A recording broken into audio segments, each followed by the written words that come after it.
আসসালামু আলাইকুম। Hello everyone, সবাই কেমন আছেন? আমি আলহামদুলিল্লাহ অনেক ভালো আছি। আমি আজকে রান্নাবো ছোট মাছ, নারিকেলি মাছ। এই যে এই মাছটা রান্না করব, এটা হলো নারিকেলি মাছ। এই যে নারিকেলি মাছ, তার জন্য লাগবে পেঁয়াজ কুচি। পেঁয়াজ এখানে আমি 12-13টার মতো নিয়েছি পেঁয়াজ। তারপরে একটা নিয়েছি আলু, একদম বড় সাইজের আলু নিয়েছি। তারপরে এখানে আছে 11টা কাঁচামরিচ কুচি। তারপরে 1 চামচ মরিচের গুঁড়া, হলুদ গুঁড়া 1 চামচ, আদা চামচ নিচ্ছি, আদা চামচ আদা, আর 1 চামচের থেকে একটু বেশি 1 চামচ দিলে হবে রসুন। আর এটা হলো লবণ নিয়েছি 1.5 চামচ। আর এটা হলো টেস্টিং সল্ট, যেটা টেস্ট বাড়ায় দেয়, কারণ আমার রান্নাতে অত টেস্ট হয় না, তো এটা দিলে টেস্টটা বেড়ে যাবে। এখন আমরা রান্নার প্রস্তুতি করব। এই যে কড়াই নিয়ে নিছি, কড়াইয়ের মধ্যে দিয়ে দিব তেল দিয়ে দিচ্ছি, তেল দিয়ে দিলাম। এখন আমরা দিয়ে দিচ্ছি পেঁয়াজ কুচি,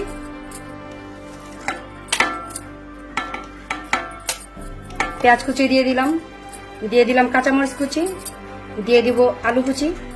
আলু বেশি হয়ে গেছে, আলু আমরা সম্পূর্ণ দিতেছি না, কারণ আলু বেশি হয়ে গেছে, এই আলু দেওয়া যাবে না।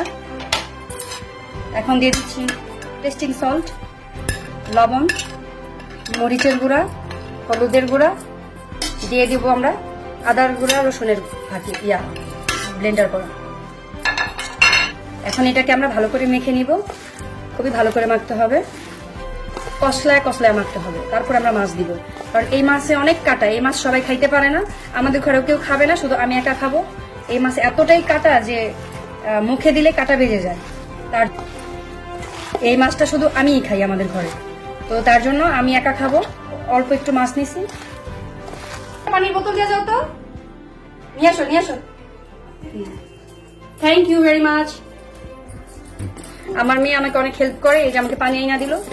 আমার মেয়ে অনেক উপকারী মেয়ে হয়ে গেছে। এখন আমরা মাছ দিয়ে দেবো এখানে।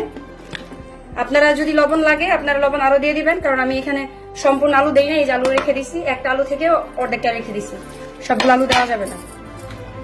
এখন আমরা এটাকে ভালো করে মেখে আমরা পানি দিয়ে দিব।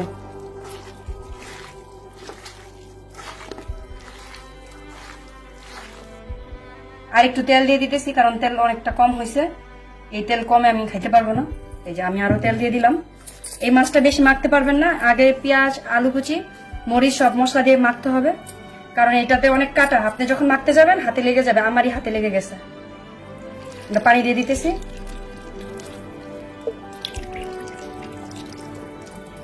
এই যে আমরা পানি দিয়ে দিলাম, আর পানি লাগবে না, এটাতে হয়ে গেছে। এটা মাখা হয়ে গেছে, পানি দেওয়া হয়ে গেছে। এখন আমরা এটা চুলায় বসাই দিলাম, জ্বালিয়ে নিয়েছি। আমরা এখন বসাবো কড়াই, আমরা এখন বসাই দিলাম। এই যে এটা এখন হয়ে যাবে, এটাতে হ্যাঁ এখন সুন্দর মতো এটা হয়ে যাবে। 15 মিনিট পরে আমি একটু জাল কমায় দিব, 15 মিনিট এটা সিদ্ধ হবে।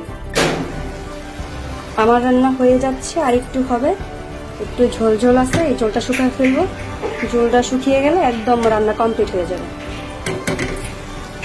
পরে ধনিয়া পাতা দিব, ধনিয়া পাতা দিয়ে নামাই ফেলবো। আমার রান্না হয়ে গেছে, এখন আমি ধনিয়া পাতা দিয়ে নিচ্ছি। এই যে ধনিয়া পাতা দিয়ে নামাই ফেলবো।